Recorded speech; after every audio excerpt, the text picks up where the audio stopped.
Okay, what's up guys? It's your guy Josh, aka Resurrection, and this video is really hard for me to do because of the subject matter that's going to be in this video. Now, I really hope that this video does not appeal to children.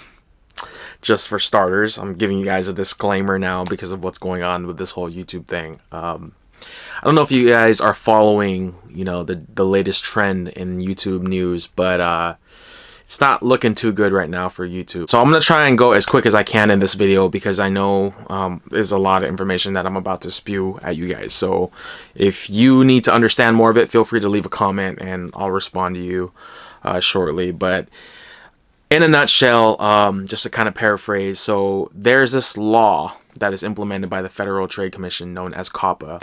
And that Coppa is abbreviated for the Children's Online Privacy Protection Act. Pretty much what that does is it protects children under the age of 13, like their privacy and whatnot. So YouTube and Google actually violated that law. And how they violated it, from a nutshell to my understanding, is that they actually were getting data from children that were under the age of 13. These kids, if they're going to be watching these videos, they have to get parental consent from their parents. And the thing is, a lot of parents are unaware of what their children watch on YouTube or even just on TV in general. So this created a lot of conflict with breaking the law, in this case, Coppa's violation, So, of course, what happened? YouTube and Google got sued for like $170 million. And they were sued because of the violation of this Coppa Act. I know there's probably some of you out there saying, hey, that's YouTube's fault. That's not mine. But guys, if you are content creators like myself, this does not just affect YouTube. This affects everyone on YouTube. And when I say everyone, I'm talking about us as content creators. Now, this is a serious matter. And I can't stress enough how serious this is, because I've told friends, who are also content creators on YouTube and other platforms, the severity of this law and what's going to happen moving forward. And they kind of just shrug it because they're just like, hey, I don't think it's made for kids. I don't think my content's made for kids. I'm fine. I'm clear. I wish it was that easy, because what YouTube actually said in a video that they released I think like a week or two ago, it's very vague, and I'll show you some bits and pieces of it. In order to help you comply with the law, we're now required to ask you to mark all of your videos as made for kids or not. You should think about factors like the subject matter of your video, whether children are your intended audience for the video, whether the video includes child actors or models, whether the video includes characters, celebrities, or toys that appeal to children, including animated characters or cartoon figures, whether the language of the video is intended for children to understand, whether the video includes activities that appeal to children, such as play acting, simple songs or games, or early education, whether the video includes songs, stories, or poems that appeal to children, and any other information you may have to help determine your video's audience. Starting in January, if you mark a specific video as made for kids, features like comments, personalized advertising, info cards, end screens, and more won't be available on individual videos. If your entire channel is set as made for kids, your videos won't have any of those features. Your channel also won't have stories, the community tab, the notification bell, and your viewers won't be able to save to watch later or save to playlist. Now, I don't know about you guys, but what she said was very vague. I mean, there was really no way on black and white to determine whether or not our content is made for kids or not. Based on what those points were, it was just like a generalization of everything. And that's kind of like not okay for us as content creators, because we can easily produce something and say it's not for kids, but if they feel like, oh, well, you violated it because of this bullet point right here, that was just a generalization. How are we going to be able to determine that? I really don't know. The next question you guys are probably wondering is, well, is this really going to affect me? It's really not big of a deal. Okay, I violated something. What are they going to do?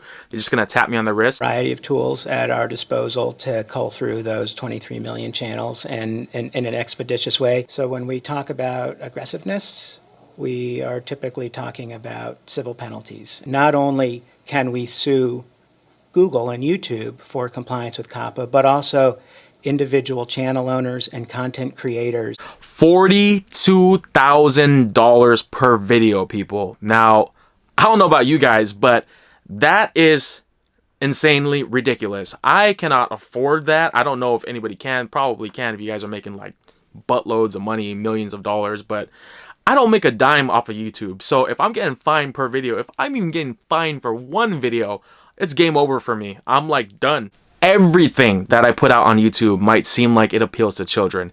Am I intentionally directing my audience as children? No, I am not. And I'm not just saying that because I don't want to get in trouble from Coppa. I'm saying that because when I make my videos, I make them for a general audience. Why can't YouTube give us an option to have our audience directed for both kids and for adults? I don't understand. Now, this is the part where it gets really darker and twisted with this whole YouTube and Coppa story, because upon doing some research and looking on YouTube and other content creators' videos, I stumbled across a video that a friend posted from the YouTube creator Ian Corzine. He is like a lawyer, like a legitimate lawyer, and he gives out a lot of legal advice on YouTube. So go check him out. I will put the link right here. So basically, in a nutshell, he said that he spoke with a representative from YouTube, and he was able to get some information onto what is going on with this whole Coppa thing. How are they going to do it? How are they going to clarify all these questions and concerns that we have? And this is what he said. YouTube failed to address this general audience in their video marking system. They said that to comply with Coppa, you have to mark your video as either for kids or not. But this isn't true. And as the man said on the phone, YouTube hid from us creators that the FTC has no intent to sue creators over content for a general audience. YouTube had known the entire time about this general audience exception to Coppa, and they hid it from us creators. So that's really crazy, because pretty much YouTube knew about this whole thing with Coppa for a while now, and they kind of just swept it under the rug because they thought they weren't going to get caught. And then now that they're backed up against the wall, they're kind of just saying, well, you know, oh yeah, well, we didn't really know. We'll pay this $170 million, but we're basically going to leave all these content creators that are using our platform to fend for themselves, because if they get fined, then so be it. Our hands are clean. I feel betrayed in a sense, and I feel pissed off. I got all these mixed emotions because of what's transpiring with this whole YouTube and Google and Coppa thing unfolding. It's really sad, but you know, it seemed like YouTube pretty much knew about this and they wanted to kind of just keep it under the wraps. However, the most devastating thing that I heard from Ian's video when he was speaking to that guy on the phone was that when Ian asked him about why doesn't YouTube just offer like an age gate, you know, where they can pretty much have kids confirm their age before they sign in, or even just having an audience for both kids and adults, why couldn't they just offer that? Well, the guy on the phone had the answer. In simple terms, he said that it would decrease corporate profits. Look, I'm all about getting your hustle on, so if you're making money through YouTube, yo, more power to you. But, yo, at least be honest about it. So yeah, pretty much YouTube just cares about money. They could care less about us as content creators. So that's the reason why they didn't offer it. Ultimately, I know if you guys are watching this video, you probably are concerned just as much as I am. This is a very scary thing, and it's not just something to look over. I feel like a lot of people are not woke of this whole topic, and they need to know. It's extremely important that you guys understand the implications of this law, not just for YouTube, but just for in general moving forward for any content creators, because it's a serious matter. You can get into a lot of trouble if you violate these laws. So it's extremely important that you guys understand what is going on.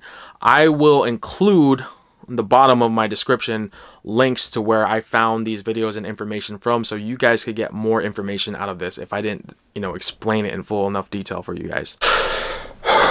Okay, now that I got that stuff out of the way, I want to talk about the future of my channel. As I mentioned previously in the video, it's extremely difficult to distinguish whether or not, you know, the content we produce as content creators are made for kids or not.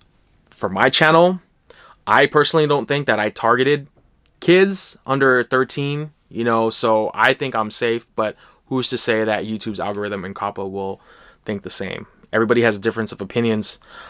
I don't know what's going to happen, to be honest with you. I can't afford to pay no damn $42,000. You guys are straight tripping if you think I can. But I don't really know what to do with my channel.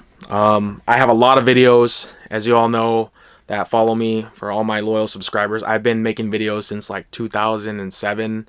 I took a hiatus for a long time, but I came back earlier this year because I want to continue making content. It was something I was passionate about. Now, if YouTube is going to continue going like this and the FTC is going to implement Coppa in the way that they say they do, there is a possibility that my channel may no longer be in existence. It is absolutely devastating for me to have to delete my channel, and not just me, but I'm speaking on behalf of a lot of content creators, I'm sure. But I think it's safe to say that we don't want to delete our channels. We don't want to get sued for $42,000.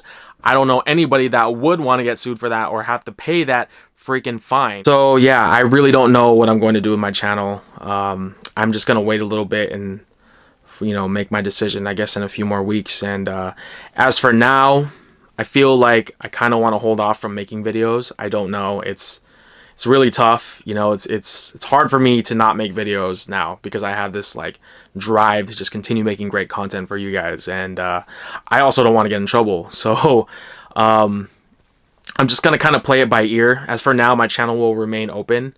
But as it gets closer towards the end of the year, as more news unravels and unfolds, I will make my decision on my YouTube channel and what the future of it is. Now, you best believe I'm going to do everything in my power that I can to try and make sure that, you know, my voice is heard, because I'm not going to like just delete my channel without putting up a fight. There are ways that we can actually make a difference. One thing that you can do is that you can actually leave a comment on Coppa's website and tell them how you feel about it. Now, let's be very professional and civil about this, guys. I don't want you guys like going out there and saying, oh man, Josh told you to tell him, you know, F off and blah, blah, blah, F you. No, I'm not telling you guys to do that. If you're going to voice your opinion, be civil about it, because the last thing you want to do is just throw F-bombs everywhere at this committee. They're not going to buy it. They're not going to understand. They're just going to be like, okay, next person. Second thing you can do is sign this petition. And this petition is basically, it's not guaranteeing that, you know, Coppa and this whole like YouTube thing is going to change, but it's very powerful to see, you know, the number of signatures. And you can even leave comments, I believe, when you sign a petition, because it shows how much people support, you know, how they feel about a certain thing. And it's extremely important that you sign a petition. I signed it myself and I already sent it. Also, another important thing is to spread the word. You know, this has to be shared. You know, share this video. And if you don't like my video, if you don't like the way I described it, you can also use someone else who talked about this and share their videos as well. You could even share any of the videos that I mentioned on the links, because that's what it's about. It's not even just about me. This is about us as a community. We all have to band together, guys, as content creators, and basically tell Coppa and YouTube how we feel about this situation, because I feel like this was just a huge misunderstanding from YouTube's part. You know, they did not do their due diligence when, you know, dealing with this law, you know, Coppa. And it's really, really sad to see that YouTube dropped the ball on this one, because they are like 100% at fault here, I believe. I think by doing those three things, we are going to make a huge difference. You know, is it going to change the outcome of this? Probably not. We don't know, but definitely worth a shot, right? I will put in the description the links below. Anyways, guys, that is pretty much my video on this whole Coppa thing, on where I stand on it. If you like this video, please give it a thumbs up and share the video as well. I think that the most important thing is to share this video, because it's extremely important that we all band together as content creators. Sharing this video, we want to make sure that we all get our voices heard, including my own. And also, please, if you guys want to make a video on your channel as well about the subject matter, please do. I think it's extremely important, and it's very powerful if this comes from each and every one of us as content creators, you know. And you know, it's extremely important, I think, as viewers as well, because if you have a channel on YouTube that you love to watch regularly, that person might not even be there anymore because of this whole Coppa thing. So really, it affects everyone that is associated with YouTube, whether or not you're a content creator or even just a viewer. Thank you guys again for listening to all my craziness and shenanigans. If this is going to be the last video that I make for you guys, I just want to say from the bottom of my heart, Thank you guys for all the continued support that you have shown me over the years. It is great to interact with every one of you guys out there, and I really do appreciate all of you guys. It's been a very emotional roller coaster. We've gone through a lot together, you know, by watching my videos and all this craziness, all from my Jersey head days to, you know, doing my music thing to now being, you know, into all this collecting stuff. It's been a wild ride, and I really enjoyed entertaining you guys. If I survive this whole YouTube thing, I'll see you guys in the next video. Peace.